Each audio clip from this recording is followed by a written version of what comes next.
National नहीं, lockdown इसका मतलब ये है, आपकी सारी बातें सही हैं, लेकिन क्या इसका मतलब ये है कि लॉकडाउन नहीं होना चाहिए?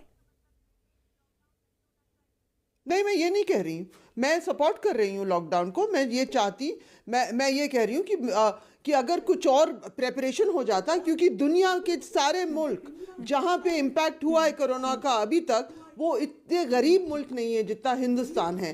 अच्छी बात यह है, अच्छी खबर यह है कि अभी तक हमारे इतने केसेस हैं नहीं हिंदुस्तान में, लेकिन जिस तरह की भूखमरी, गरीबी, लेबर, वो हिंदुस्तान में ज़्यादा है। इसमें कोई एंटी नेशनल स्टेटमेंट नहीं है, ये असलियत है। जो लोग हमदर्द हैं गरीब के, वो असलियत है। आप डिनाई नहीं करेंगे कि हमारे। गौरव भाटिया, सबा नकवी कह रही हैं कि आपने लॉकडाउन तो किया लेकिन उसकी तैयारी ठीक से नहीं की।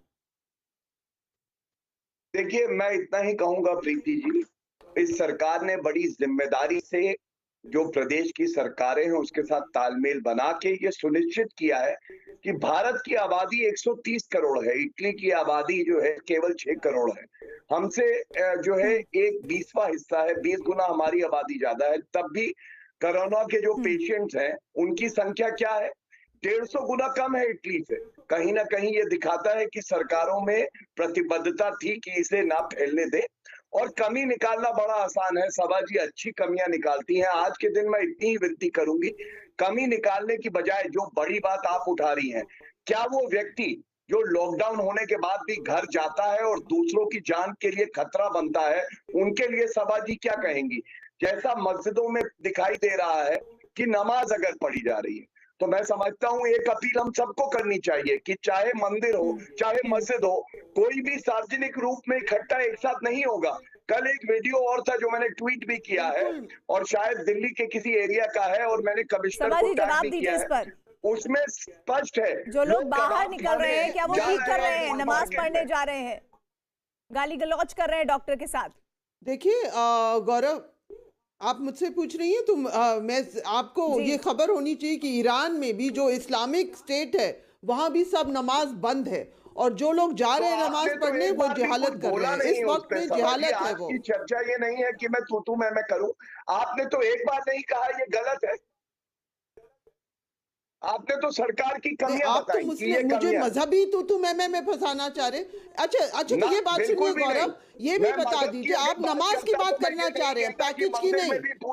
आप नमाज की बात करना चाह रहे हैं, अभी भी आपके दिमाग से मुस्लिम और नमाज नहीं निकला। आप बताइए, तो आप ये भी बताइए जो एक शब्द नहीं कह पाते हैं, एक अपील करते हैं। आप बात सुन लीजिए, तो आप ये बताइए, मैंने आपसे ये सवाल पूछा नहीं, आप ये बताइए कि आदित्यनाथ योगी क्यों मंदिर में घुसे थे? उन्होंने प्रधानमंत्री की बात नहीं सुनी, क्यों गए वो 20 लोग के साथ? सबने देखा। आप बताइए, आपको मजहबी तू मैं करनी है? आप इस जहालत से नहीं निकल पाते हैं, करिए आप। अच्छा, मैं इनकी बात का शर्म आनी चाहिए आपको। मैंने पैकेज की बात की, मैंने गरीबी की बात की। चलिए आप बताइए कि देश के सबसे बड़े स्टेट के मुख्यमंत्री क्यों गए पूजा करने? क्यों गए 20 लोग को लेकर, कैमरा को लेकर? क्यों गए अयोध्या? मुख्यमंत्री और उनके आप बताइए कि बीजेपी के लोग क्यों मिले मध्य प्रदेश में सुनिए भीड़ों में? प्रीति जी आप आ जाइए, तब मैं इनकी बात का जवाब बताइए। आपने मुझसे कहा नमाज के बारे में, शर्म आती है आपको? आप मुझसे नमाज की बात करेंगे और आपको कुछ मिला नहीं है। मैं आपसे सवाल पूछूं गरीबी के। अरे चलिए, अच्छा चलिए सभा जी, आप योगी आदित्यनाथ का बता दीजिए, उनको जवाब दे दीजिए। आदित्यनाथ योगी का क्या, आदित्यनाथ योगी ने क्यों मंदिर गए? क्यों मंदिर गए? क्यों उन्होंने क्राउड में पूजा पड़ी? 100 लोगों के साथ? जवाब आप बताइए ना गौरव, ये सवाल आप